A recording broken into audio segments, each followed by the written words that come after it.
Welcome back students. Ninth class mathematics science group. आज इसका first lecture में आज आप यूनिट नंबर 1 की कुछ बेसिक्स डेफिनेशंस को डिस्कस करेंगे, उनको अंडरस्टैंड करेंगे। तो चलें स्टार्ट करते हैं आज की हमारी वीडियो को। तो सबसे पहले हमारे पास डेफिनेशन है मैट्रिसेस की। मैट्रिक्स क्या होता है जी?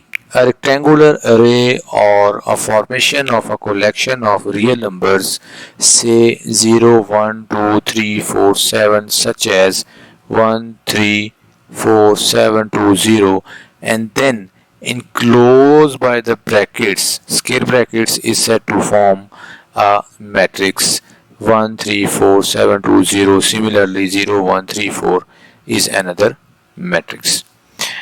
ये डेफिनेशन थी हमारे पास मैट्रिक्स की। सिंपल वर्डिंग में अगर मैं इसको बयान करूं तो ये कहना चाह रहा है कि हमारे पास एक रेक्टेंगुलर अरे है, एक अरेंजमेंट है, रेक्टेंगुलर अरेंजमेंट है। कोई भी रियल नंबर्स अगर हम ले लें, ठीक हो गया। जैसे यहाँ पे नंबर्स हमने लिए 0, 1, 2, 3, 4, 7, देखें 0, 1, 2, 3, 4, 7, उनको एक हमने अरेंजमेंट की फॉर्म में लिख दिया। देन इन अरेंजमेंट के बाहर अगर हम स्क्वायर ब्रैकेट लगा दें तो ये चीज़ जो हमारे पास बनती है ये क्या कहलाता है? मैट्रिक्स कहलाता है। ठीक हो गया students.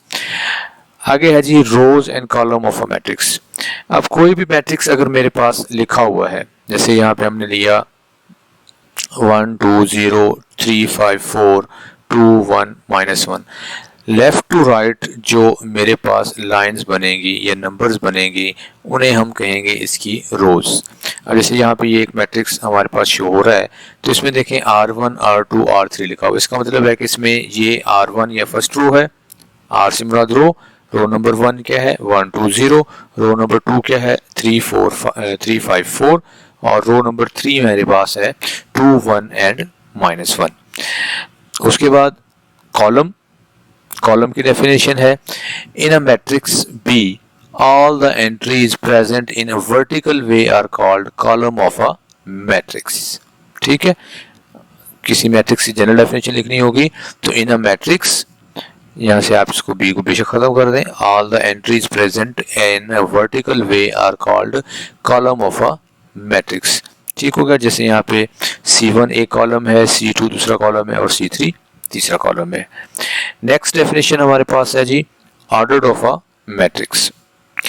Order of a matrix, किसी मैट्रिक्स का ऑर्डर कैसे निकालते हैं? तो उसकी डेफिनेशन है the number of rows and columns of a matrix specifies its order. If a matrix M has m rows and n columns, then the M is said to be on of order of m by n. For example, यहाँ से हमारे पास definition है, वो कहते हैं जी कोई भी matrix हमारे पास m है, उसके अंदर अगर m रोज हों और n कॉलम्स हों, देन उसका जो ऑर्डर होगा वो m by n होगा। ठीक हो गया।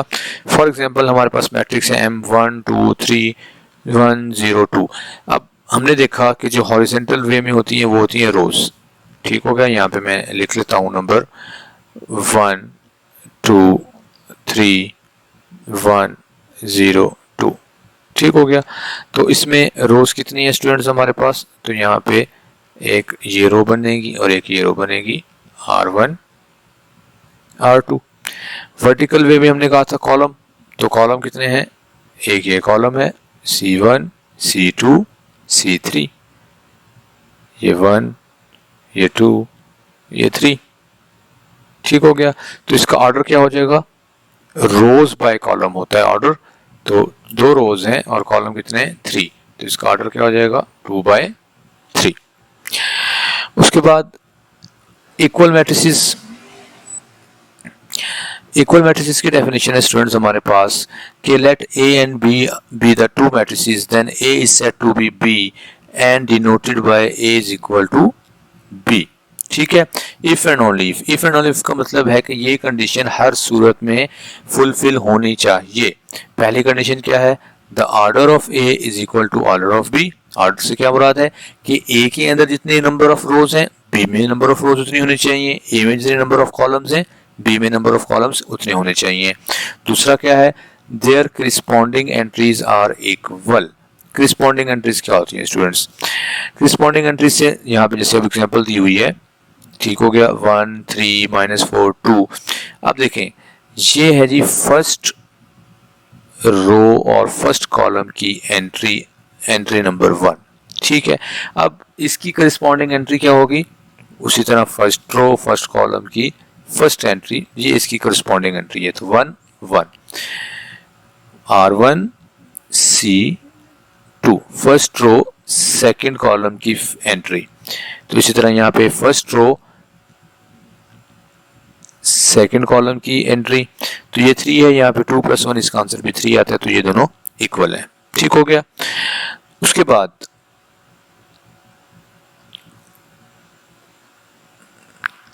ये हमारे पास डेफिनेशन थी इक्वल मैट्रिसेस की। अब हमारे पास एक एक्सरसाइज गिवन है जिसमें क्वेश्चन नंबर 1 2 3 गिवन है। तो अब हम चलते हैं इन क्वेश्चंस के सॉल्यूशंस की तरफ।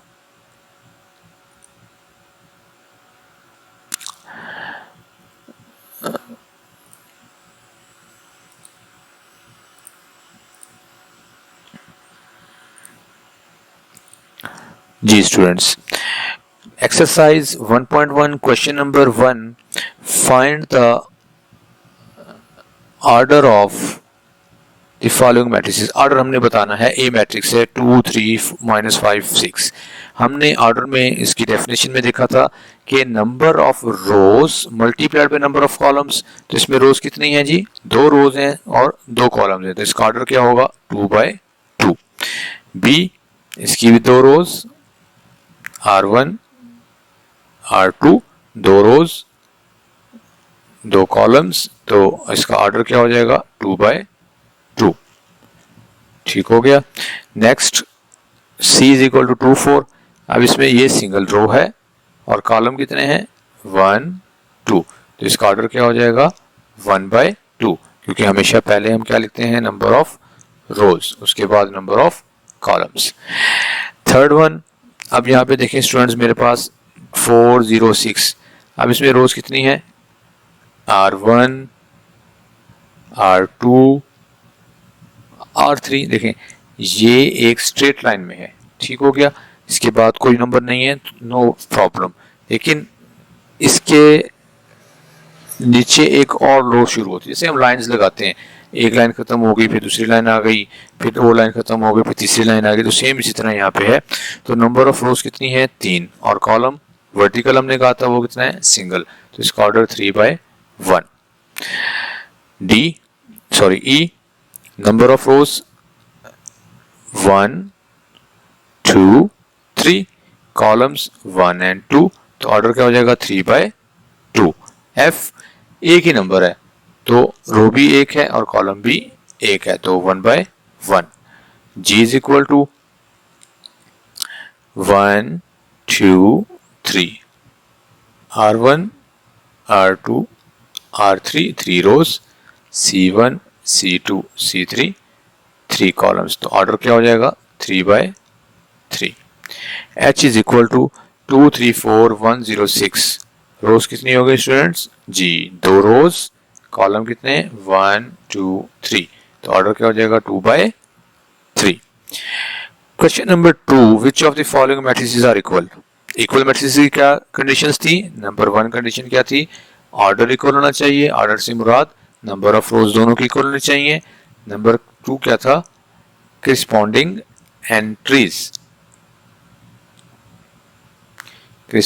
एंट्रीज भी इक्वल होनी चाहिए।